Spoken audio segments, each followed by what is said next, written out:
यद्यपि शीलवान व्यक्ति में दोष रहता नहीं है, लेकिन कथनचित शीलवान व्यक्ति में कोई दोष भी हो तो शील गुण ऐसा वस्त्र है कि जिससे उसके छिद्र, उसके दोष ढक जाएंगे।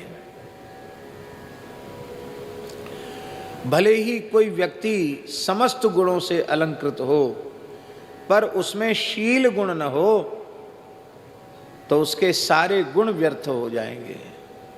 जैसे निर्वस्त्र स्त्री के शरीर पर आभूषण व्यर्थ हो जाते हैं, बसनहीन नहीं सोह सुरारी, सब भूषण भूषित बर नारी, ठीक उसी प्रकार से उसके सारे गुण व्यर्थ हो जाएंगे एक शील गुण के अभाव में।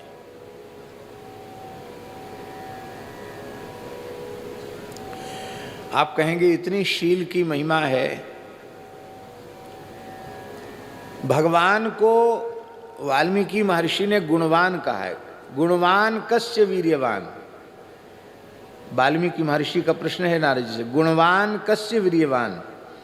तो गुणवान शब्द की व्युत्पत्ति श्रीमद् वाल्मीकि रामायण के प्रसिद्ध विद्वान टीकाकार श्री गोविंदराज स्वामी लिखते हैं, गुणवान गुण्यते आवर्त्यते अनुसंधीयते अनुगतैहि इति गुण सौशील्यम।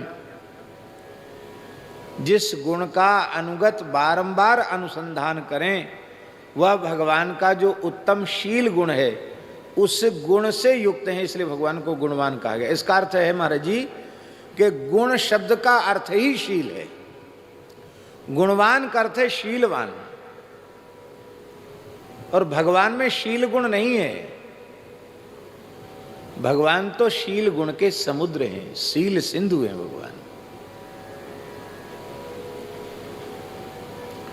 भगवान शील गुण के समुद्र हैं, और उन शील गुण के समुद्र भगवान के शील गुण की एक बूंद नहीं महाराज जी, उस एक बूंद का 100वां अंश एक सीकर, एक बूंद के 100 हिस्से कर दिए जाएं तो उसमें जो 100वां हिस्सा होगा संस्कृत में उसे सीकर कहेंगे, सूक्ष्म कण।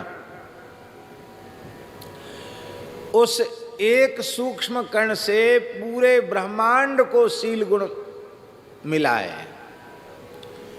देवी देवता ऋषि मुनि सब को उसी से शील मिला है, एक बूंद भी नहीं बटी। उस बूंद के 100वें हिस्से से ये ब्रह्मांड शील गुण से युक्त है।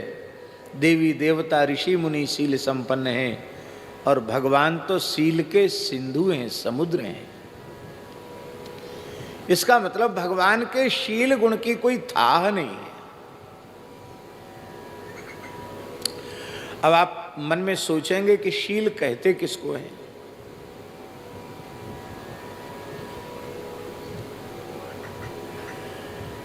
अपनी गरिमा, अपनी महिमा, अपनी उच्चता, चाहे वह वर्ण की हो, आश्रम की हो। बहुत ध्यान से सुने, वर्ण माने जैसे श्री सीताराम जी महाराज की जय, श्री रघुनाथ जी महाराज की जय। विराजे।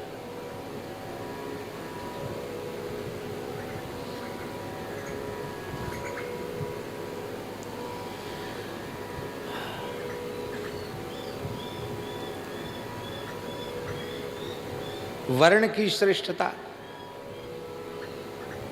मनुष्य होना बहुत उत्तम बात है, और मनुष्यों में भी किसी का जन्म ब्राह्मण कुल में हो जाए तब तो क्या कहना।